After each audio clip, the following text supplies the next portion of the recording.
Mazi Nnamdi Kanu to spend Christmas in DSS custody. Case adjourned to January 2022.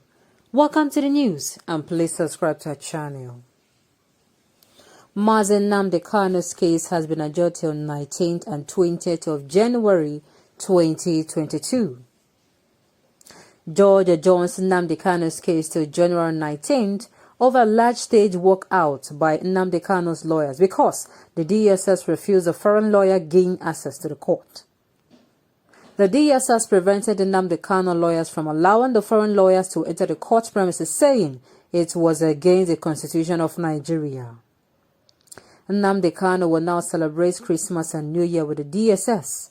However, the Department of State Services DSS again on Wednesday barred lawyers from entering the courtroom as the trial of Nnamdi Kanu, leader of the indigenous people of Biafra IPOB, continues today.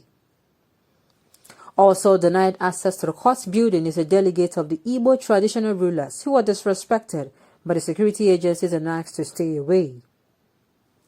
The traditional rulers are in Abuja in solidarity to the IPOB leader, whose late father was an Eze in Afaroku Umuahia, the Abia state capital. Nnamdi Kanu is being tried by the Justice Binta Nyako-led Federal High Court, Abuja, for treason, among other things. He was rearrested in Kenya, East Africa, a few months ago and bonded into Nigeria, a process many people have described as illegal, to continue his trial after he was adjudged to have John bail and fled to United Kingdom in 2017. Sincerely, I do not know what is happening now.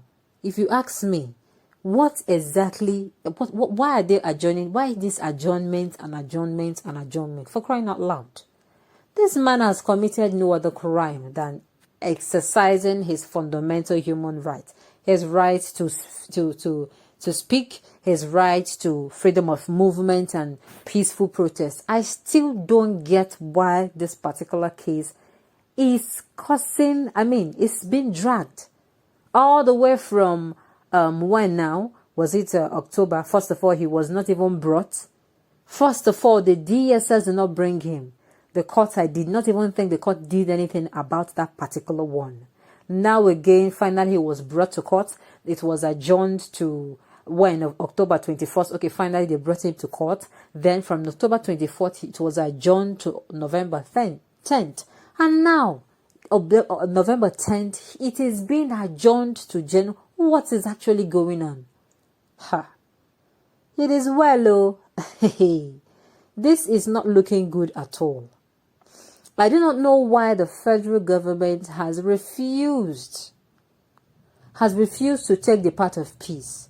These people are human beings. I do not know why they prefer to negotiate and dialogue with bandits, and bandits are roaming the street freely. Bandits that are killing people in thousands, they are killing our citizens in the northern part of the country, that are killing our troops on a daily basis. Do you know how many security operatives have lost their lives in the battle against bandits and the Boko Haram and terrorists? Do you know? And yet, this man, he was not found with arms and ammunition. He is not in possession of any. I do not still understand why people that this energy that the Nigerian government, instead of fighting those in the north, they are fighting this. I do not really understand the logic behind it. They are fighting a battle that is really, really not necessary. How can you have a wound, a bug wound on your leg? It is eating into your bones and you have a tiny cut. That tiny cut, you are the one that cut yourself for mistakenly. They have told you stop playing with that particular sharp object. And now you decide to give that very tiny wound in your hand so much attention, ignoring the wound that is eating away your leg. Doesn't make sense. Sincerely, I would like to understand the logic behind this particular case right now. Okay, many people, those in government offices, government position, have called the government, even the masses, try dialogue, use negotiation. Yet the government has continued to turn a deaf ear. I do not understand. Number one, dialogue is cost effective. Number two, it is the most amicable way to ensure that The civil unrest that is going on in the south is if you want that civil unrest to stop today, you don't need to deploy. This one they are doing election, they're deploying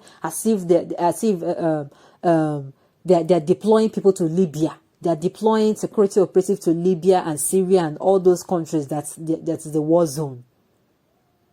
This thing is what dialogue and negotiation, and of course, first of all, the unconditional release of the said leader of the indigenous people of Biafra. Sincerely, this release then followed with negotiation and dialogue. And of course, the dialogue is not going to be just the Southeasterners alone. It is going to be a dialogue that will lead towards restructuring that will affect all the 6 geopolitical zones of the country. I do not really understand the logic behind. Sincerely, I don't know who is really advising the executive. Hey, there is problem. Oh. The person that is fueling this, if the problem starts, I hope you are going to be able to come out with your full chest and you are going to be able to stand it. This thing you are doing, it will backfire. Oh. Hey, it is not funny. You are holding this man against his right. Okay, information getting to us was that. I mean, these people, a lot of injustice are being done about them. Sincerely, if you do not know, you will not know. If you do not know, you would not understand. These people are being marginalized on a daily basis. In fact, if you hear the story, sometimes the one that the press does not even carry, if you hear it, you are going to say, is it this bad? Yes, so it is this bad. Information getting to us was that about an hour ago was that a young girl of 21 years was illegally arrested by the police. Tell me what it was a crime. She did not steal. She was not found with arms and ammunition. She was not known to have a track of criminal records. Nothing. She was simply arrested because she was friends with a member of the indigenous people of Biafra. Simple. These people arrested this lady since 21st of June. Can you count from 21st of June? This is almost 6 months. Almost 6 months and it's still going. Now, do you know what has happened? This particular lady they filed a case against her that how did they even speak that particular grammar again? They said a case was filed against her. I mean, she's now facing terrorism charges. And I'm saying terrorism charges. How and where? Hey, if this government wants to be sincere, there is a particular cleric that has been shouting that bandits should be given amnesty.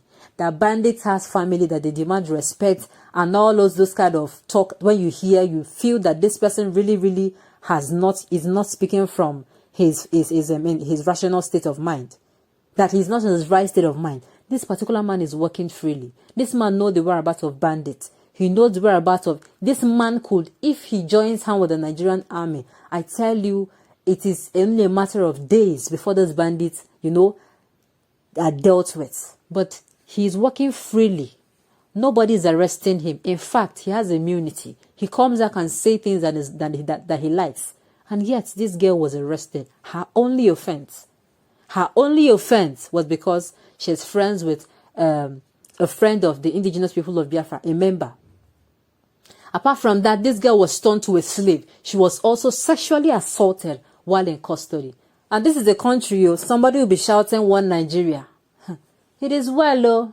It is well. On this note, we have come to the end of the news. We say thank you for tuning in to listen. Until I come your way next time, enjoy the rest of your day.